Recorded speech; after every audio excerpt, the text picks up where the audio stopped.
இது வந்து கம்புக்கூழ் கெட்டியாக காய்ச்சியாச்சு. இனிமேல் இதுக்கு தயிரும் வெங்காயமும் போடணும்.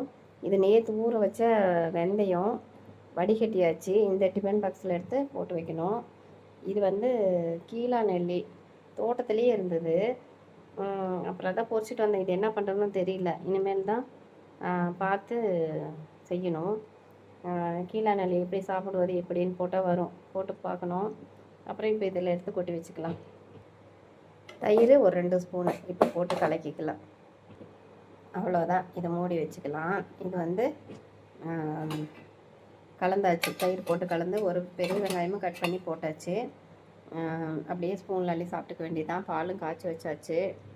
இது வந்து தகுதி இருந்தால் குடிச்சிக்கலாம். இது வந்து வெந்தயம் ஊற வச்ச தண்ணி வேஸ்ட் பண்ணாமல் குடிச்சிக்கலாம். இன்றைக்கி காலையில் பிரேக்ஃபாஸ்ட்டு முட்டை, இது கம்புக்கூழ். ரெண்டுக்கும் பொருத்தமே இல்லை தான். ஆனால் இது ப்ரோட்டீன், இது ஹெல்த்தி.